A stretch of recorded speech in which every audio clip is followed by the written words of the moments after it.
Saudara, untuk membahas bagaimana soal gelar perkara terkait dengan kasus penabrakan mobil rantis Brimob yang menabrak seorang pengemudi ojek online, Afan Kurniawan, hingga tewas. Kita akan tanyakan lebih lengkap bersama dengan ahli hukum pidana dari Universitas Jenderal Sudirman. Sudah ada Profesor Hipnu Nugroho telah bergabung bersama kami melalui sambungan daring. Selamat siang Prof. Hipnu. Prof. Hipnu, ini kan menjadi sorotan publik ya saat ini gelar perkara yang dilakukan oleh Divpropam Polri. Saya ingin pertanyakan dulu, dalam gelar perkara ini apa perbedaannya? Apakah ini gelar perkara hanya soal etik saja atau kemudian bisa digabung soal etik dan juga soal kasus pidananya? Seperti apa Prof. Hipnu? Iya, terima kasih Mbak. Jadi gelar perkara itu adalah sebagai upaya Polri untuk mensinkronkan tentang barang bukti, tentang alat bukti yang ditemukan dalam TKP-nya, sejauh mana alat-alat bukti itu menunjukkan suatu proses, adanya suatu perbuatan melawan hukum. Yaitu apa? Adanya rantis tabrak ojol. Nah, oleh karena itu sebagai bentuk upaya menyatukan, ini adalah bagian dari, kalau istilah hukum itu bagian kriminalistik. Upaya, kalau kriminalistik itu kan ada kaitannya dengan pemanggilan, ada kaitannya dengan pemeriksaan, ada kaitan konfrontasi. Semua barang sudah ada Mbak. Semua bukti sudah ada yang ada dalam TKP. Sehingga dalam TKP itu untuk mensinkronkan, karena suatu alat bukti, barang bukti itu harus relevan. Nah, oleh karena itu dalam suatu relevan ini kita melihat Polri ada dua dimensi. Pertama etik dulu, baru suatu tidak pidana. Nah, dalam hal gelar perkara etik ini, mau tidak mau menurut saya itu ketemu melanggar etik, pasti melanggar hukum. Kan gitu kan, pasti melanggar hukum. Melanggar etik, karena apa? Dalam hal situasi seperti ini, kalau kita lihat suatu gelar perkara, semua orang sudah melihat CCTV, semua sudah melihat bahwa barang yang itu adalah ditabrak, nabrak. Jadi kecepatan cukup tinggi menurut saya itu, yang nabrak, kan gitu kan. Tapi kemudian melanjutkan kembali. Nah, konteks ini yang saya kira sebagai perbuatan beratnya di situ. Kalau mungkin menabrak kemudian berhenti, saya kira ada suatu bentuk karena kealpaan dari orang, ada pertanggungjawaban. Tapi ini menabrak, kemudian lanjut tancap. Ini saya kira suatu peristiwa pidana yang luar biasa. Makanya kalau kita kemarin mendengarkan di Propam, ini adalah suatu pelanggaran berat karena dia menabrak, tidak berhenti, tidak menolong, tapi tancap. Gitu. Ini kan kalau kita lihat ya, dari 7 anggota Brimob ini ada 2 anggota Brimob yang kemudian masuk ke dalam kategori pelanggaran berat. Yang pertama adalah Bribka Rohmat yang merupakan berperan sebagai pengemudi rantis itu. Kemudian ada Kompol Kosmas K. Gae yang kita tahu merupakan perwira yang duduk di sebelah dari pengemudi mobil rantis dan jabatannya ini adalah Komandan Batalion Resimen 4 Korbrimob Polri. Nah, terhadap 2 orang ini nanti apakah etiknya kan akan berlangsung di tanggal 3 September begitu ya, besok. Nah, ini nanti apakah serta-merta langsung sidang etik terus sudah gitu terancam PTDH dan setelah itu barulah masuk ke ranah pidananya atau seperti apa nanti mekanismenya?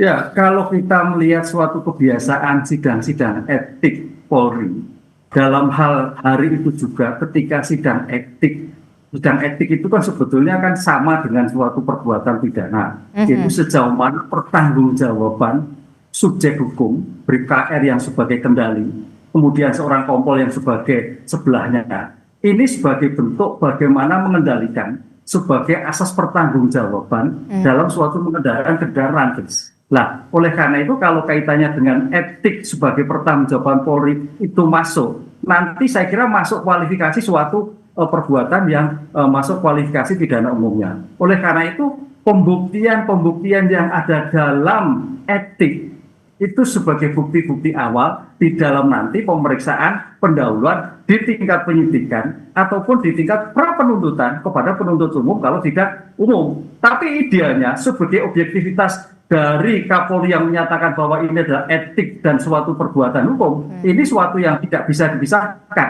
Etik sebagai awal untuk menentukan suatu kesalahan etik, sekaligus menentukan pertanggungjawaban. Siapa yang paling bertanggung jawab dalam kendaraan tersebut? Drivernya ataukah komandannya? Nah, komandan dan driver ini tidak dipisahkan karena namanya driver paling mengikuti komandannya. Betul. Sebagai pertanggungjawaban struktural, pertanggungjawaban komando itu Mbak, saya kira yang akan menjadikan suatu perdebatan seperti itu.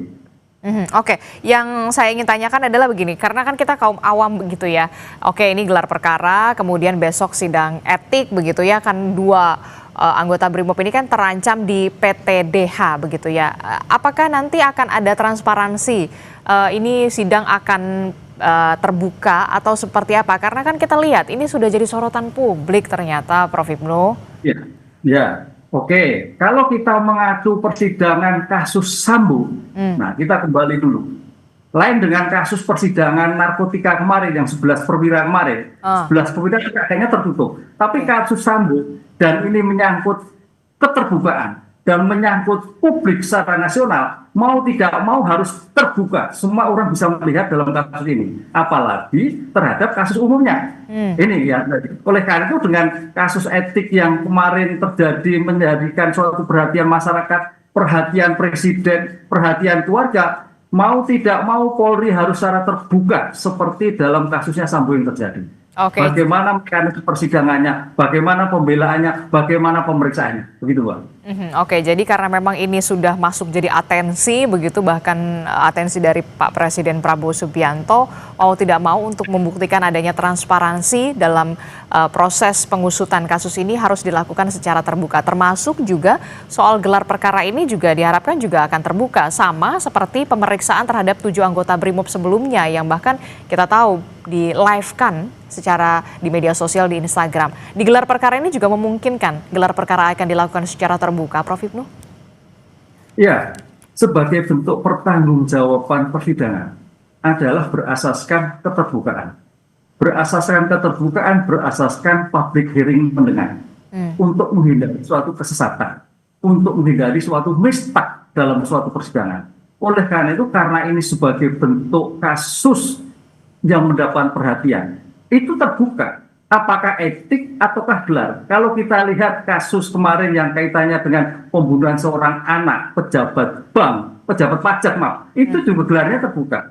Oleh karena itu dalam hal ini saya kira karena kasusnya adalah baik dari segi TKP-nya, baik dari segi perbuatannya, baik dari segi objeknya sudah ibaratnya kalau orang Jawa ceto welo-welo, sehingga saya kira tidak perlu ada yang ditutupi. Ini sebagai transparansi, sebagai bentuk transparansi Polri ke depan dalam suatu penanganan suatu masalah hukum, apalagi menyangkut masalah nyawa, apalagi terkait dengan ketegasan yang menangani suatu unjuk rasa. Nanti kita akan lanjutkan lagi, Prof. Ibnu, terkait dengan pembahasan ini soal kita tahu kan polisi juga sudah melakukan transparansi di pemeriksaan di 7 anggota BRIMOB yang menabrak seorang pengemudi ojek online. Tapi sebelum kita sambung lagi, Prof. Ibnu, saya akan membacakan informasi dulu. 2 dari 7 anggota BRIMOB penabrak pengemudi ojek daring Afan Kurniawan ini ditetapkan telah melakukan pelanggaran berat. Ketujuh anggota BRIMOB tersebut ini sudah dipatsuskan, Saudara. Kepala Biro Pertanggungjawaban Profesi Kepolisian Divpropam Polri, Brigjen Agus Wijayanto menyatakan Kompol K dan Bribka R yang merupakan sopir kendaraan taktis yang digunakan saat insiden diketahui melakukan pelanggaran berat dengan ancaman hukuman pemberhentian tidak dengan hormat. Sementara 5 anggota lainnya yang merupakan penumpang dalam kendaraan rantis tersebut diketahui melakukan pelanggaran sedang.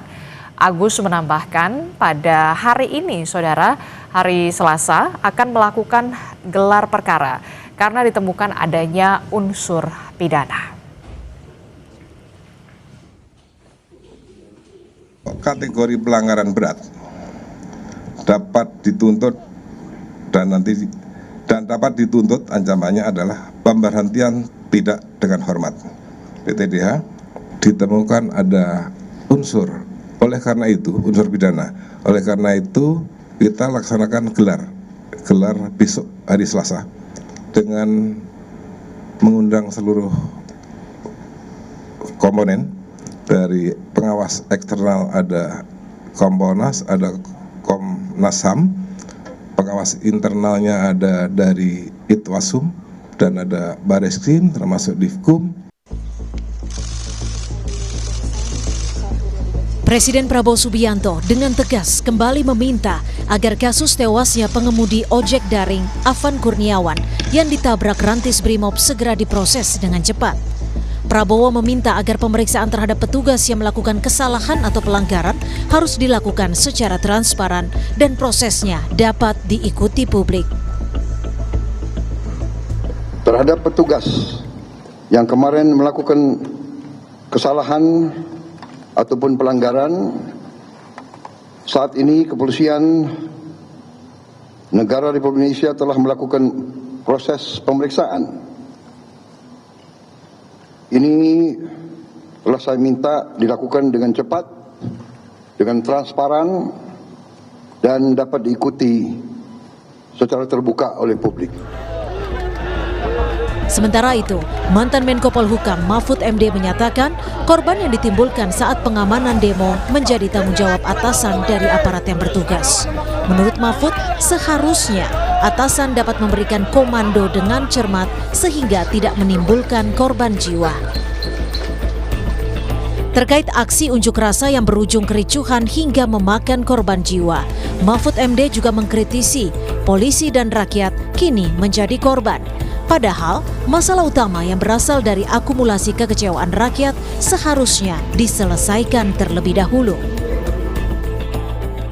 Ini yang harus bertanggung jawab adalah atasan dalam memberi komando itu supaya cermat dari waktu ke waktu. Bentrokan antara rakyat melawan aparat, padahal aparat itu hanya menerima tugas, tidak ikut mengambil keputusan politik. Jadi korban. Polisi jadi korban. Rakyat jadi korban. Oleh sebab itu ini harus diselesaikan. Masalah utamanya apa? Ya. Masalah utama yang kita lihat itu adalah akumulasi kekecewaan. Aksi unjuk rasa yang dipicu tunjangan fantastis DPR RI berujung pada tewasnya driver ojek daring Afan Kurniawan pada Kamis malam 28 Agustus lalu yang ditabrak kendaraan rantis Brimob. Saat ini, 7 polisi yang berada dalam kendaraan rantis penabrak Afan menjalani pemeriksaan Propam Polri. Tim Liputan, Kompas TV.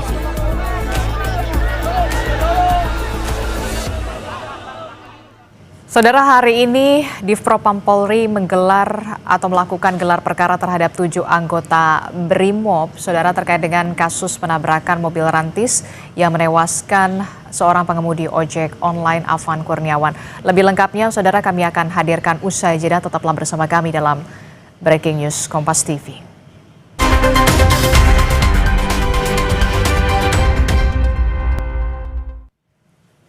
Saya Adisti Larasati, masih menemani Anda dalam Breaking News Kompas TV. Saudara, hari ini polisi menggelar perkara pengemudi ojek online yang ditabrak rantis Brimob. Anggota Kompolnas Khoirul Anam berharap kasus penabrakan Afan Setiawan menjadi terang dan dibawa ke ranah pidana. Semoga gelar perkara ini bisa menjelaskan status nantinya. Ya, seperti kemarin kalau kita dengar ada preskon dari Propam bahwa ini potensi pelanggaran berat dan akan dituntut PTDH. Lah kita akan cek apakah betul demikian. Satu, yang kedua kami berharap memang statusnya bisa segera terang. Seperti permintaan keluarga bahwa minta keadilan seadil-adilnya. Lah tahap ini adalah tahap pertama. Jadi tidak boleh berhenti di sidang etik yang maksimal tuntutannya adalah dan putusannya adalah pemecatan, tapi kami berharap ini juga bisa berkembang dalam konteks pidana, sehingga pesannya semakin lama semakin kuat bahwa rekan-rekan kepolisian ketika menjalankan tugas juga harus mematuhi peraturan dan sebagainya, termasuk juga mengedepankan tindakan-tindakan yang humanis dan persuasi. Itu yang pertama. Yang kedua, dalam kesempatan ini sekali lagi kami menyerukan ke publik luas, ke rekan-rekan mahasiswa untuk menggunakan haknya kebebasan berekspresi dan berpendapat dengan cara yang damai. Untuk masyarakat luas, ketika ada informasi di sosial media dan sebagainya, mohon untuk diklarifikasi dulu, ya kan. Kalau mau terlibat dalam kebebasan berekspresi dan menyuarakan pendapat, silahkan, namun kami pesan dilakukan dengan cara yang damai. Ini saya yakin kepentingan aksi-aksi ini adalah kepentingan kita semua. Semoga negara kita semakin lama semakin adil, semakin sejahtera. Kami yakin itu, oleh karenanya ekspresi berpendapat harus dijalankan secara damai sehingga isu keadilan, isu kesejahteraan itu mengemuka, bukan isu soal-soal kekerasan, bakar-membakar, bom molotov dan sebagainya.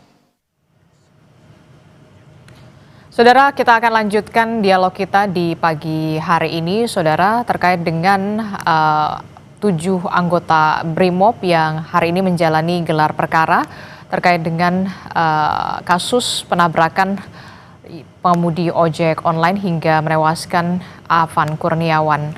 Masih bergabung bersama saya melalui sambungan daring Profesor Hipnu Nugroho, pakar hukum pidana dari Universitas Jenderal Sudirman.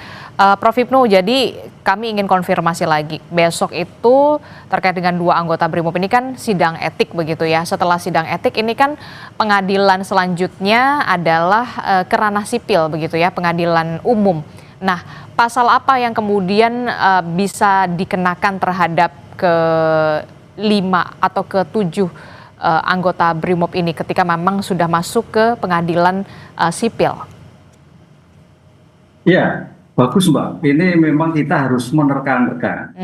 Kalau kita melihat sebagai bentuk unsur perbuatan pidana terpenuhi. Satu, sebagai subjek hukum. Adanya kemampuan bertanggung jawab. Dan itu kan. Kedua, aktus rusnya, suatu perbuatan pidana. Baik locus delicti-nya, tempus delicti-nya sudah jelas. Korbannya sudah jelas. Lah, oleh karena itu, kalau kita melihat sebagai bentuk kasus yang mungkin adalah pertama, kalau dia menabrak itu berhenti, yang terjadi apapun yang menabrak, itu pasal karena kealpaannya menyebabkan matinya orang. Itu hanya 7 tahun. Kalau berhenti. Tapi pertanyaannya kemarin, dia pengemudi rantis tadi, dia tidak berhenti, tapi nabrak. Lah, ini kalau menurut saya bisa masuk kualifikasi pembunuhan. Berat, Mbak. Karena dia harus sadar. Teori sadar itu sadar kemungkinan bahwa dengan dia melanjutkan suatu kendaraannya, dimungkinkan meninggal.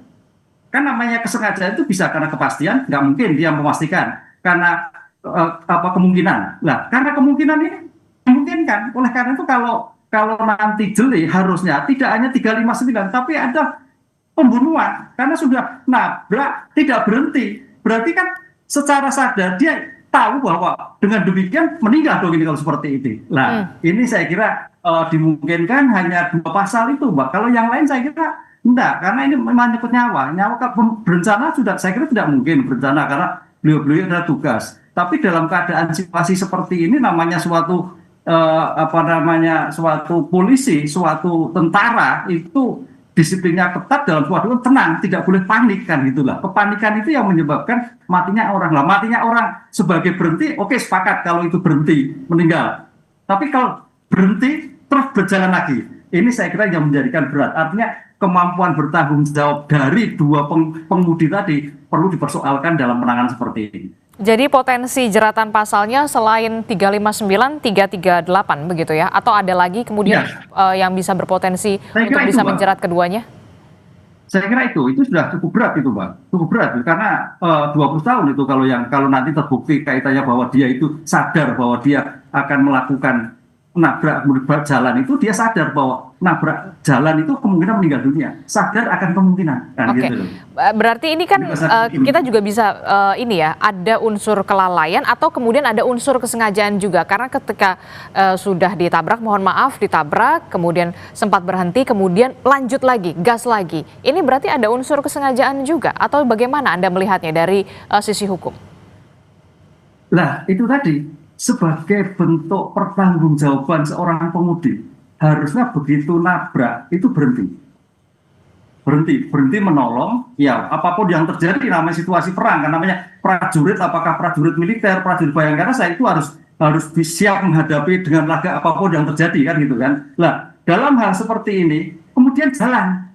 Lah, jalan itulah yang mungkin menyebabkan matinya orang. Lah, berarti kesengajaan, Pak. Dia harus sadar bahwa dengan nabrak kondisi seperti ini jalan, pasti dimungkinkan meninggal. Makanya tadi saya katakan, dalam teori hukum ada sadar akan kemungkinan yang terjadi. Bukan sadar kepastian, saya kira enggak.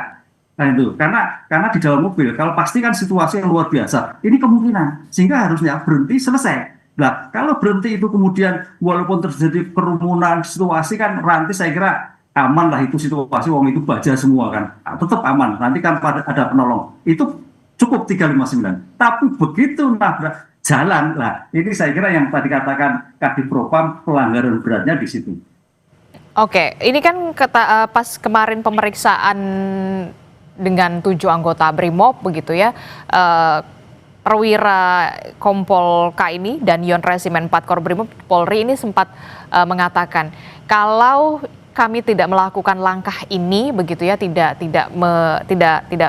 melakukan langkah itu, masa sudah banyak begitu dikhawatirkan bisa mengancam keselamatan. Nah, dalam tanda kutip alibi-alibi semacam ini seperti apa nantinya? Ya, saya kira tidak bisa, ya itu perdebatan ya. Tapi kalau menurut saya agak sulit ya, karena itu kendaraan rantis, Mbak. Rantis sudah didesain sedemikian rupa, tahan akan tembakan, tahan terhadap lemparan, semua tahan lah, itu baja. Tank demikian juga. Ini kalau kita lihat dalam hukum-hukum penanganan perkara itu. Kecuali kalau kendaraannya itu kijang atau kendaraan biasa, itu dimungkinkan. Ini kendaraan sudah disiapkan untuk menghadapi situasi chaos. Kendaraan disiapkan untuk menghadapi suatu permasalahan cukup besar. Sehingga kekhawatiran yang chaos saya kira di luar akal itu, saya kira nggak masuk itu. Kalau kendaraan mungkin patroli biasa, itu bapak-bapak polisi bisa, dan kendaraan umum biasa. Ini enggak, ini rantis kok, kan itu. Rantis kok, jadi suatu keadaan tetap aman itu. Dengan demikian, mudah-mudahan nanti apa yang dilakukan pembelaan itu bisa terpatahkan, sehingga sebagai bentuk dakwaan atas 359, 335 sebagai bentuk pertanggungjawaban menurut orang tua keluarga seadil-adilnya bisa terpenuhi dalam pasal yang bersangkutan. Oke, baik. Ini nanti kita akan lanjutkan lagi perbincangan kita.